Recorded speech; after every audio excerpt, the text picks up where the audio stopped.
सांसद दीपेंद्र हुड्डा आज कांग्रेस पार्टी के हरियाणा मांगे हिसाब अभियान यात्रा के तहत तीसरे दिन राई विधानसभा क्षेत्र में एथेनिक इंडिया जीटी रोड से बहालगढ़ तक पद यात्रा कर भाजपा सरकार के 10 साल के कुशासन के खिलाफ जवाब मांगा।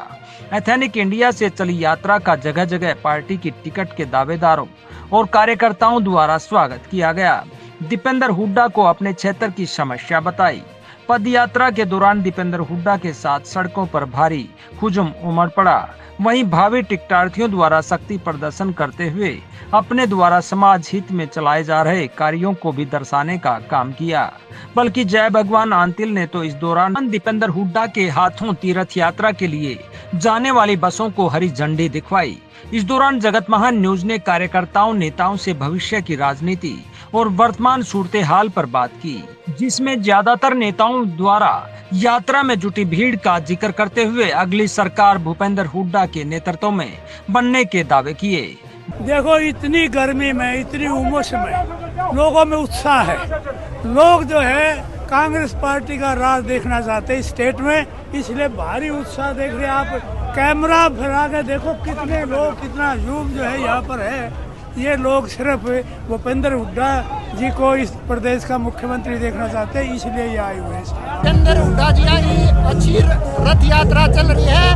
करनाल से शुरुआत करी थी, लोगों का अच्छा मोल है और लोगों में इतना उत्साह है। अभी लोकसभा में 5 सीटें आई थी और 5 सीट अब लोगों का मन यह बन चुका है पूरे हरियाणा में 80 सीट विधानसभा की देंगे। जी देखो, आज इतनी गर्मी के अंदर जो जोश है, भाजपा सरकार का जो कच्चा चिट्टा खोलने का काम दीपेंद्र हुड्डा कर रहे हैं, पूरे 90 की 90 विधानसभा में जाएंगे।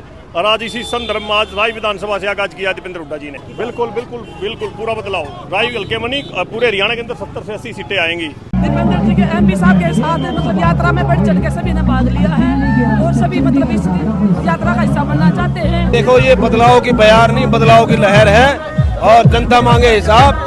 10 साल में जो झूठे वायदे किए, बहकाने और बरगलाने का काम किया, आज उसका ये नतीजा है कि दुनिया सड़कों पे उमड़ पड़ी है। और भाई दीपेंद्र हुड्डा जी के साथ कांग्रेस नेतृत्व के साथ भारी जन समर्थन इससे संकल्प ले लिया है कि इस भाजपा सरकार को उखाड़ फेंकने का काम प्रदेश से करेंगे। मांगे हिसाब, कांग्रेस से है आस। ये कांग्रेस पार्टी ने जो मुहिम रखी है, भाई दीपेंद्र हुड्डा लोगों को एक मंच दिया है कि सभी मिलकर हरियाणा सरकार से हिसाब मांगो। चैनल के दर्शकों को मेरी नमस्कार। मैं संजय अंतिल, प्रधान खेवड़ा हल्का राई। मैं आपको बताना चाहता हूँ, बीजेपी की जनविरोधी नीतियों के खिलाफ सारा हल्का रोड पे उमड़ा हुआ है। माननीय एमपी हमारे, जो मैं कहता हूँ भारत देश में ऐसा एमपी नहीं होगा, इतने बढ़िया एमपी, इतने मिलनसार दीपेंद्र जी उनका नेतृत्व कर रहे हैं। और इनकी जो नीतियां हैं, जो सरकार ने जो गलत नीतियां बनाई हैं, चाहे पोर्टल की हो, किसान विरोधी हो, चाहे कर्मचारियों के खिलाड़ी विरोधी, हर समाज में जो बांटने का काम किया है, इसके विरोध में लोग सड़कों पर उतर चुके हैं और दीपेंद्र जी का नेतृत्व करने हैं। और मैं कहता हूँ आने वाली सरकार कांग्रेस की होगी, क्योंकि लोग अगर उत्साह लोग इस सरकार को भगाना चाहते हैं। और जो हरियाणा के अंदर बदलाव है, उसके लिए जनता को बताना चाहता हूँ। जनता ने जो इस भारतीय जनता पार्टी ने जनता के साथ विश्वासघात किया, उसका हिसाब किताब देने के लिए भाई दीपेंद्र और उसकी टीम निकल पड़ी है और जनता बीजेपी से अपना पूरा हिसाब देगी। क्या कहोगे? ऐसा है कि ये यात्रा जो है बीजेपी के 10 साल के कुशासन को कुचल देगी। आपने ये चौधरी भूपेंद्र सिंह हुड्डा जिंदाबाद का नारा और उनके फोटो खिंचवाए हुए, क्या कहना चाहोगे? क्या कारण था कि आपने?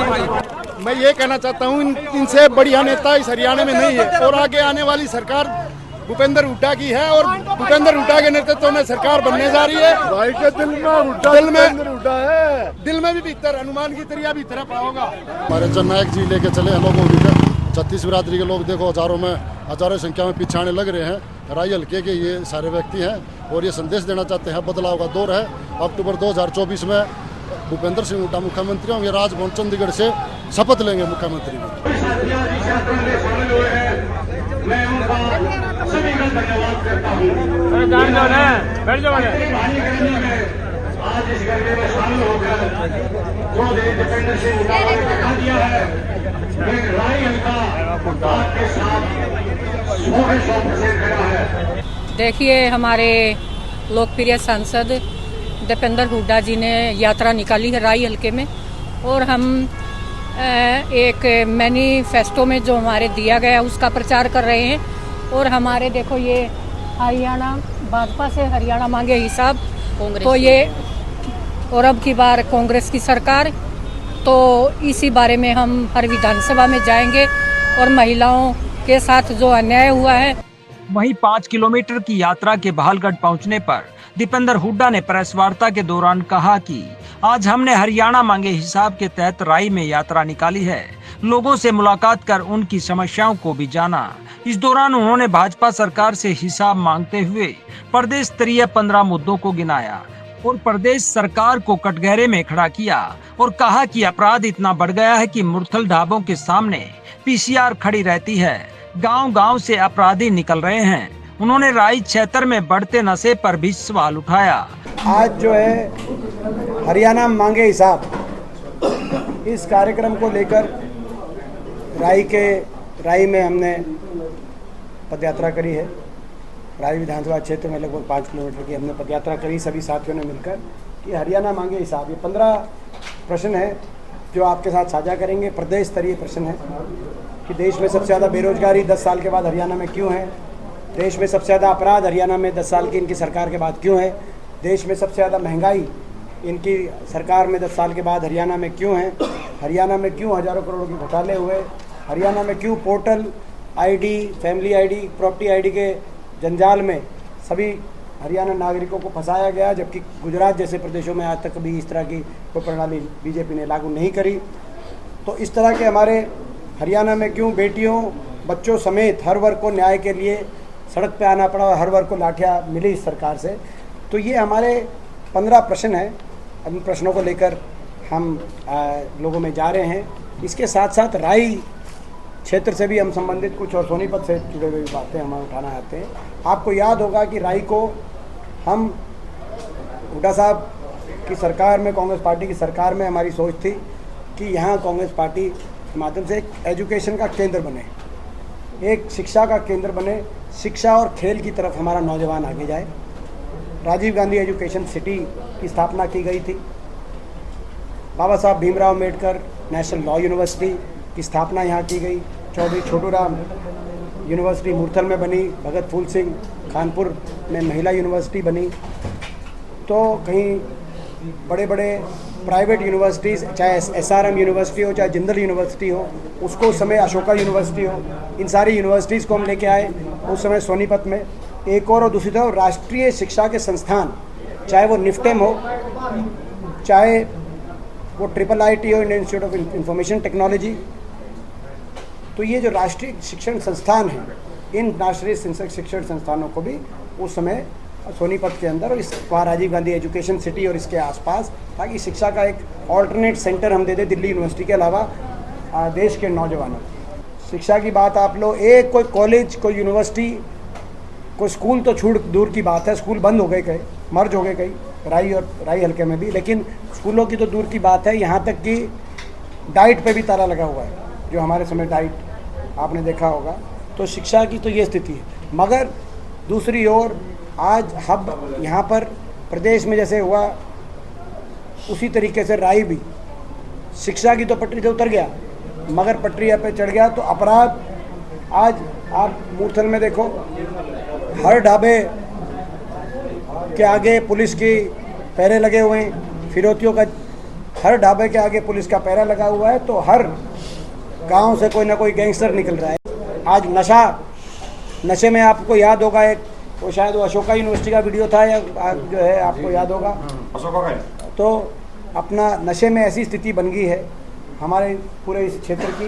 नहीं तो खेल और शिक्षा की तरफ हम लेके जाना चाहते थे क्षेत्र, अपराध और नशे की तरफ। और दुर्दशा, इलाके की सड़कें टूटी हुई हैं, पानी की निकासी की स्थिति नहीं, आप लोग देखते हो, हम भी देखते हैं, क्या करें। और भ्रष्टाचार चरम पे, आज यहाँ पे माइनिंग माफिया पनप गया है। वो माइनिंग माफिया, अभी गृह मंत्री जी आए थे, वो हिसाब की बात कर रहे थे, वो यहाँ पे राई हल्के के माइनिंग माफिया का हिसाब देते गृह मंत्री जी। उन्होंने देश के गृह मंत्री द्वारा हुड्डा से मांगे गए सवाल के जवाब में कहा कि राई क्षेत्र में कितने माइनिंग माफिया बढ़ गए हैं, वे सिर्फ इसका हिसाब देने का काम करें। उन्होंने कहा कि गृह मंत्री अमित शाह द्वारा कांग्रेस से हिसाब मांगने की बजाय भाजपा अपने 10 साल का हिसाब देना चाहिए। हरियाणा मांगे हिसाब पे उन्होंने प्रहार किए और अपने स्वयं के मुख्यमंत्री से ज़्यादा उन्होंने हुड्डा साहब का नाम अपनी भाषण में लिया। तो 10 साल के बाद मैं उनसे ये पूछना चाहता हूँ, वो अपने काम बताते 10 साल में। जिस सेंट्रल यूनिवर्सिटी में प्रोग्राम था वो भी हमने हमारे टाइम बनी हुई थी महेंद्रगढ़ की, वो अपने काम बताते और अपने कामों के आधार पर लोगों के बीच में जाते हैं, वो हिसाब देना होता है। लेकिन वो 10 साल के बाद भी कह रहे हैं कि हम कांग्रेस से मांगेंगे और हुड्डा साहब का नाम ले रहे हैं, तो आप अंदाज़ा लगा लीजिए कि उनका कोई उन्होंने काम किया नहीं, केवल हरियाणा को विकास। तो ये कह रहे हैं उन्होंने कहा कि प्रदेश आज अपराध में नंबर 1 होने के साथ साथ फिरौती मांगने जैसे अपराध में नंबर 1 है। उन्हीं का अगर आंकड़ों की बात वो करना चाहते हैं तो आंकड़ा तो मैंने बता दिया। उन्हीं का गृह मंत्रालय का आंकड़ा है मार्च का कि देश में सबसे ज़्यादा अपराध हरियाणा में। ये केंद्रीय गृह मंत्री जी के मंत्रालय का आंकड़ा, शाह साहब के मंत्रालय का आंकड़ा है मार्च में नेशनल क्राइम रिपोर्ट ब्यूरो गृह मंत्रालय के अंतर्गत कि देश में सबसे ज़्यादा अपराध दर हरियाणा में है। देश में नंबर 1 पे फिरौती दर, नंबर 1 पे अपहरण दर, नंबर 1 पे डकैती दर, नंबर 2 पे हत्या दर, नंबर 1 पे महिलाओं पे अपराध आज हरियाणा में है। तो उन्हीं का आंकड़ा, उनके मंत्रालय का, अगर उनको आंकड़ों की चाहिए तो उसी आंकड़े का जवाब दे दें। इस दौरान उन्होंने किसान आंदोलन पर बात करते हुए कहा कि शंभू बॉर्डर बंद होने से अंबाला वासी त्रस्त हैं, इसलिए कोर्ट के आदेश पर सरकार को उसे खोलना चाहिए। हम यही कहना चाहते हैं कि शंभू बॉर्डर खोला जाए। अंबाला वासी बहुत त्रस्त है। मैं कल अंबाला शहर में था, मेरा कार्यक्रम। अंबाला शहर वासी बहुत दुखी हैं और वो ये कह रहे हैं कि सरकार ने बंद कर रखा है। अगर कोई किसान संगठन जाकर जंतर मंतर या दिल्ली में कहीं जाके अपना मांग लेके जाना चाहते हैं केंद्र सरकार की तरफ, तो उसके लिए शंभू बॉर्डर रोकना जो है मैं समझता हूँ कि और इतने लंबे समय तक रोकना, अंबाला वासी इससे त्रस्त हैं। और जब तो अब हाई कोर्ट और सुप्रीम कोर्ट ने ऑर्डर दे दिए तो शंभू बॉर्डर खुला है। राई से जगत महान न्यूज के लिए तेजवीर सिंह की रिपोर्ट।